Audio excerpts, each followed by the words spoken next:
Bismillahirrahmanirrahim. I'm Tahir Dhindsa and you're watching SDTV.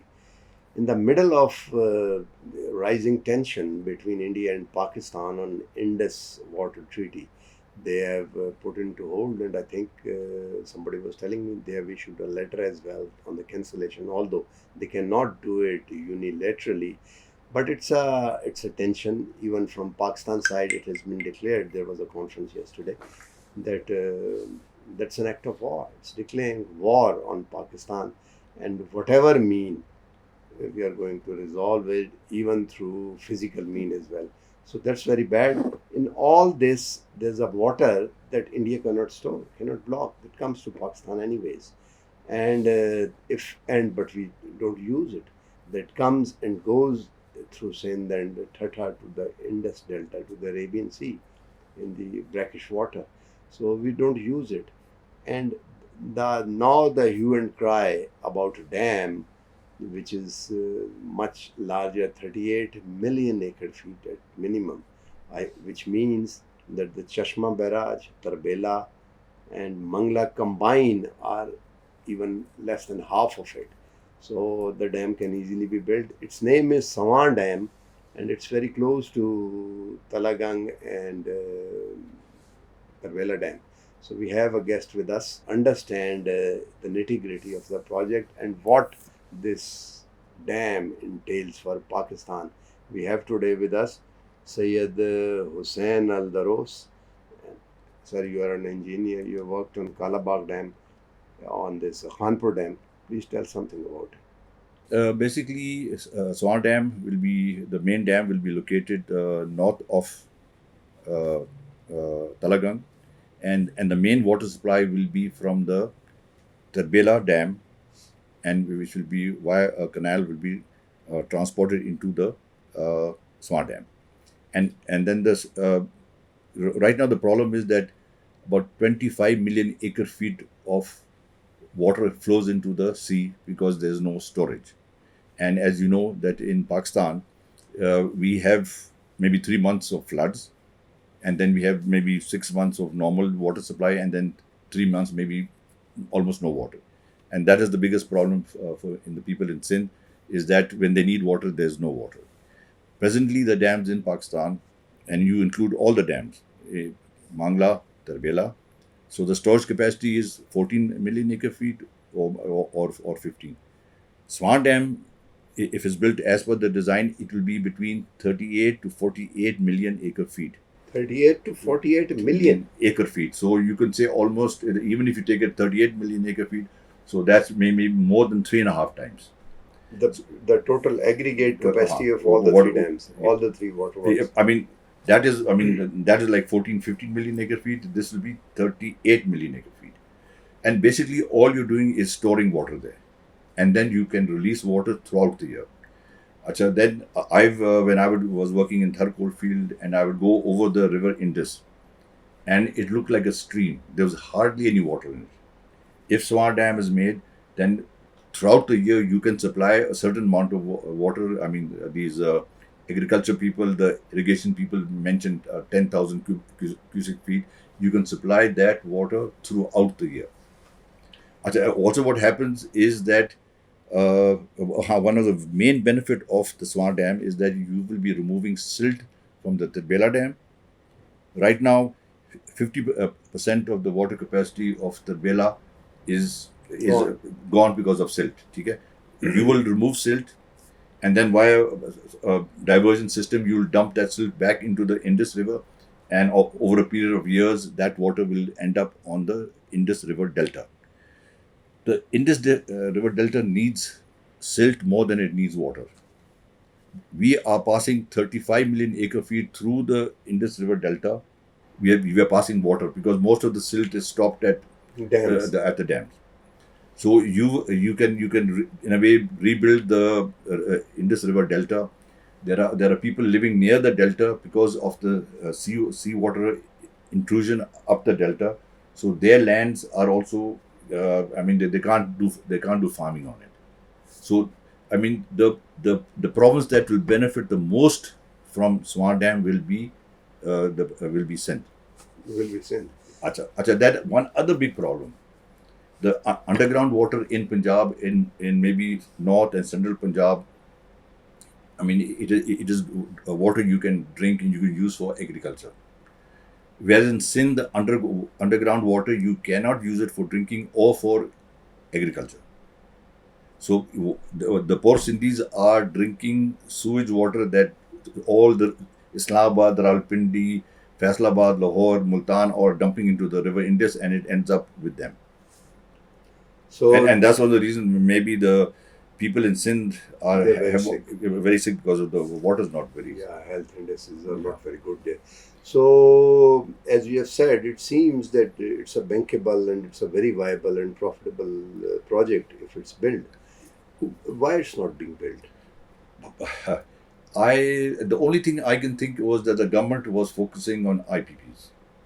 Now the problem with the IPPs, you know and I know, that there's no power and there's also big bill. This dam is going to generate electricity. Yes, it'll be something like 5,240 megawatts. Okay. So the government was focused there. Then focus on IPPs. That's what I think. And unfortunately, I think in our political system, many projects are based on the political benefit to the party. I mean, like in China, like when let me give the example of China. When they built the Three Gorges Dam, they started in 1992. Pakistan's per capita income was maybe $460. There was maybe $490 or something. They planned it in 1992. I think they started, and I think it was completed in maybe 2010, 11 or something. But they are able to give cheap electricity to their factories, and therefore that's why Chinese products are sold. Are sold all around the world because the price is so low. We right now cannot compete in the international market because our unit price is so high, and Pakistan's unit price is higher than India and Bangladesh. Yeah, that's one of the reasons. So, how much cost? We have just said that $10 billion, but from where the money is going to come from? Well, if you remember in the 2022 flood, I think there was one estimate that the damage from flood was $16 billion, and then there's another estimate $30 billion. So if you can bear that loss, then I think you can spare $10 billion to build a dam. From where? I mean the assets were not public. It was a private assets, most of them, and they're gone now. And most of the families, many of them, not most of them, many of the families on the street as well. Yeah, they are. And nobody cares. But to tell them, okay, give us money, that's a totally different ballgame. That's a totally different side of the equation. Okay, that's a very valid question you asked, and I think as you must have seen the latest budget, all the public development works programs, they've cut down on the budget. From what it was last year. So yes, that is a very big problem. But I think if they raise bonds, like maybe a 10-year bond or a 15-year bond, I think if they raise the bonds, I think they could raise money like that. What they can do is that around the side of the dam, they could sell land. That's how they could raise money. That's government land. Most probably some is government and some would be private land. So you have to compensate them as well. Yes, of course. You must. Instead of raising the money, you need to spend money on that as well, acquiring the land. Yeah, so, because there are people. I was reading in the newspapers a few days back that the people, they fought a case for 50 years in the Supreme Court. Wabda promised them 5,000 acres of land. So then the Supreme Court said, give the land to them, and I think Wabda still hasn't given that land. Of course, it is very wrong. It is very wrong that you take people's land. That you take people's land, and you don't compensate them. That's so financial difficulties, and there is a narrative as well, which is very difficult to build for the dam at the moment because the provinces would. Say that because like in Calabar, they would say that. Do you think that would be another problem? I think the main problem is that people don't understand the benefits of Swan Dam. Now, for example, one benefit for people of Nashera and say Charsada would be that they would not face those floods that they faced in 2010 and 11. ठीक है? अच्छा, the problem is that if the Kabul is in flood and Indus is in flood, so both there's so much water that it can't pass through Atak Bridge, under the Atak Bridge. But if you divert the Indus flood water to the Swan River, if you divert the Indus flood water to the Swan River, maybe you have flood in Nashara, but it will not be that bad. Not that bad. Is this? I mean, dam is going to irrigate KPK because Kalabagh is the only dam that can, from which we can take a canal to Dera Ismail. Because like I mentioned that this Swan River will fall into the Indus River upstream of Kalabagh city. So I mean, they can use it. Yes, they can. I think all provinces would benefit. Of course, people in Gilgit and Baltistan, maybe they won't benefit as such because I mean because if there's a Gulf melting and then you have the flash floods, that maybe they won't benefit. But at least the area of Dia Khan, that district would benefit. Would benefit. Yes. So, what you want from the government and the other stakeholders to do?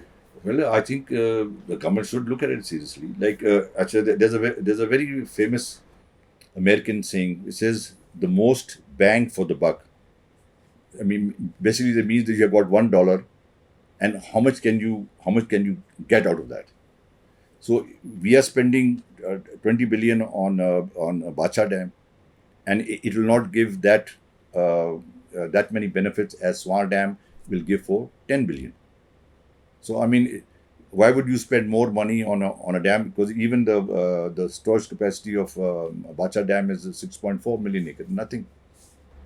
That's completely. And then Bacha Dam will also stop the silt, which is very beneficial for farmers and for the Indus River Delta. So it will make things even worse.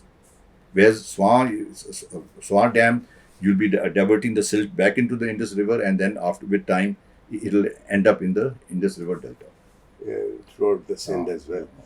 Yeah, well, it seems interesting project, but somebody has to negotiate it. And you were telling me it's not even on the site of the water. I went and looked on the website, and right here I would like to mention the name of engineer Inam Rahman. Basically, he's the person where I've gained a lot of information from. He gave a presentation in Wabda House in 2011. And there must have been 40 senior people sitting in that room in Wabda House, Lahore. But for some reason, they didn't pay attention to it. Okay. So, why? I mean, it doesn't make sense to me. I mean, it just didn't make any sense. Okay, right. So, what do you think? From where this initiative for the dam should be? Well, I've come to this conclusion. Now I'm 74 years and I've lived abroad and I've lived in Pakistan. So what I see, the only way is going to be is that you raise awareness amongst the public. They will then make noise and then make the government do it. That's the only thing. I mean, we've had People's Party, we've had Muslim League, we had PTI, we have military governments, but no one has looked at this very carefully. All right. Thank you very much, sir. So the bottom line is that even the project as such, which can be considered as lifeline to our that is a life for the national life and endeavor and all that. Even for them, we need to mobilize public pressure, and I think our planners and the government must look into the state of affairs to correct it. Otherwise, it will going to remain like this, or even it might go worse even. With this, we come to the end of the program. Bye for now.